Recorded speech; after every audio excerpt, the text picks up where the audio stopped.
होलिका दहन फाल्गुन मास की पूर्णिमा के दिन होता है। इस बार होलिका दहन 24 मार्च को होगा और 25 मार्च को धुलेंडी रहेगी। होलिका दहन की पूर्व 8 दिन का होलाष्टक लगता है।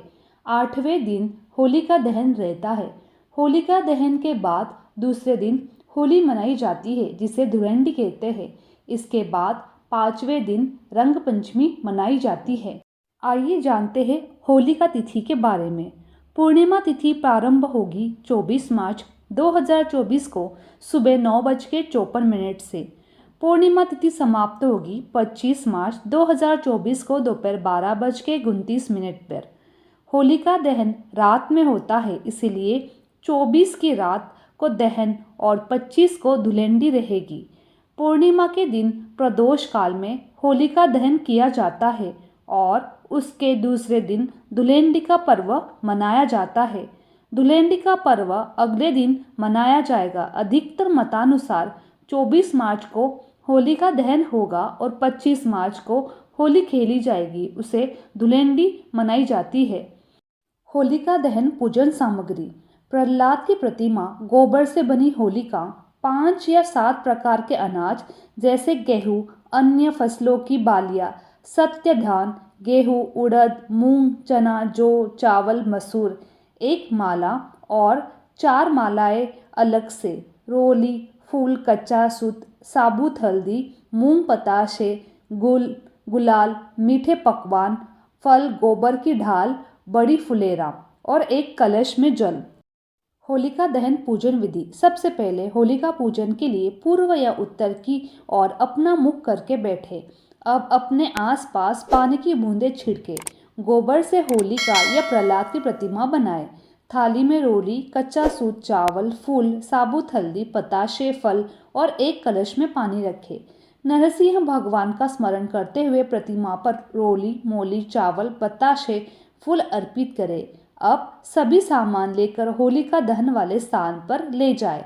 अग्नि जलाने से पहले अपना नाम, पिता का नाम, गोत्र का नाम लेते हुए अक्षत, चावल उठाए और भगवान श्री गणेश का स्मरण करके होलिका पर अक्षत अर्पण करें। इसके बाद प्रहलाद का नाम ले और फूल चढ़ाए। भगवान नरसिंह का नाम लेते हुए 5 अनाज चढ़ाए। अब दोनों हाथ जोड़कर अक्षत, हल्दी, फूल चढ़ाए। कच्चा सूत हाथ में लेकर होलिका पर लपेटे हुए परिक्रमा करे। आखिर में गुलाल डालकर चांदी या तांबे के कलश से जल चढ़ाए। होलिका दहन के समय मौजूद सभी को रोली का तिलक लगाए और शुभकामनाएं दे। होली की पूर्व संध्या में होलिका दहन किया जाता है। इसके पीछे एक प्राचीन कथा है कि असुर हिरण्यकश्यप भगवान विष्णु से घोर शत्रुता रखता था। इसने अपनी शक्ति के घमंड में आकर स्वयं को ईश्वर कहना शुरू कर दिया था और घोषणा कर दी थी कि राज्य में केवल उसकी पूजा की जाएगी। उसने अपने राज्य में यज्ञ, आहुति बंद करवा दी थी और भगवान के भक्तों को सताना शुरू कर दिया था। हिरण्यकश्यप का पुत्र प्रहलाद भगवान विष्णु का परम भक्त था। पिता के लाख कहने के बावजूद भी प्रहलाद विष्णु की भक्ति करता रहा। असुराधिपति हिरण्यकश्यप ने अपने पुत्र को मारने की भी कई बार कोशिश की, परंतु भगवान स्वयं उसकी रक्षा करते रहे और उसका बाल भी बांका नहीं हुआ। असुर राजा की बहन होलिका को भगवान शंकर की ऐसी चादर मिली थी जिसे ओढ़ने पर अग्नि उसे जला नहीं सकती थी। होलिका उस चादर को ओढ़कर प्रहलाद को गोद में लेकर चिता में बैठ गई। देवयोग से वह चादर उड़कर प्रहलाद के ऊपर आ गई, जिससे प्रहलाद की जान बच गई और होलिका जल गई। होलिका दहन के दिन होली जलाकर होलिका नाम का दुर्भावना का अंत और भगवान द्वारा भक्त की रक्षा का जश्न मनाया जाता है।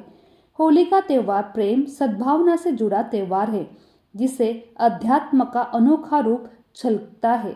इस त्यौहार को रंग और गुलाब के साथ मनाने की परंपरा है। इस त्यौहार में कई पौराणिक कथा एवं मान्यताएं जुड़ी हुई है। होली का त्यौहार भारतवर्ष में अति प्राचीन काल से मनाया जा रहा है। इतिहास की दृष्टि से देखें तो यह वैदिक काल मनाया जाता है। हिंदू मास के अनुसार होलिका के दिन से नए संवत की शुरुआत होती है। चैत्र कृष्ण प्रतिपदा के दिन धरती पर प्रथम मानव मनु का जन्म हुआ था। इसी दिन कामदेव का पूर्व जन्म हुआ था।